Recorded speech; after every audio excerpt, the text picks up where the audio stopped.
Hey everybody, I've got a great book for you today. Thanks for joining me here on YouTube. This one's called Uncle Jed's Barbershop. It's by Marguerite King Mitchell, illustrated by James Ransome. And it's the fictional story, but it's about segregation in the South. It's about a family where one of the uncles is a barber and he travels around cutting people's hair at their homes. And he dreams of one day opening his barbershop. So he is saving his money so he can get his own barbershop. And his niece falls ill. And I'm going to read you the section that may have gotten this book in the banned book conversation. When I was 5 years old, I got sick this particular morning. I didn't come into the kitchen while Mama was fixing breakfast. Mom and Daddy couldn't wake me up. My nightgown and the bedclothes were all wet where I had sweated. Mama wrapped me in a blanket while Daddy went outside and hitched the horse to a wagon. We had to travel about 20 miles into town to the hospital.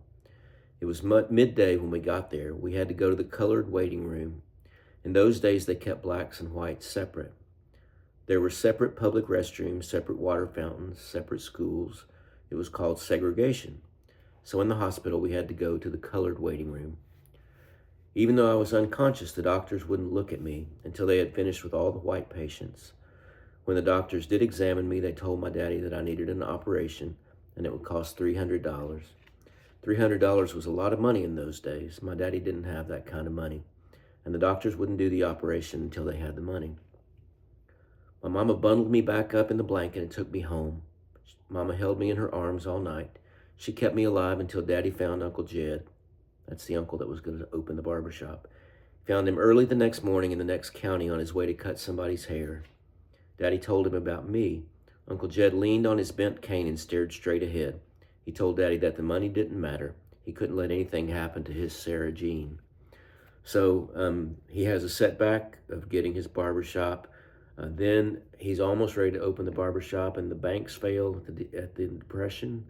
And so he has another setback, and he decides he's just going to keep on saving his money and keep on working till he gets that barbershop. And finally, when he is 79 years old, he gets the barbershop, he opens it, and he's so proud of it, and he enjoys cutting people's hair there for the rest of his life.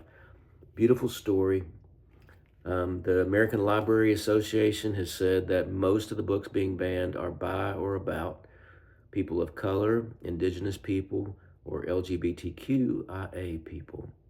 So it's no wonder that this book that might make someone feel bad about the way black people were treated would be in that conversation.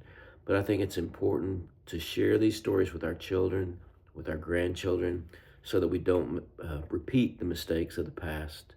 So great book. Check it out. Take care.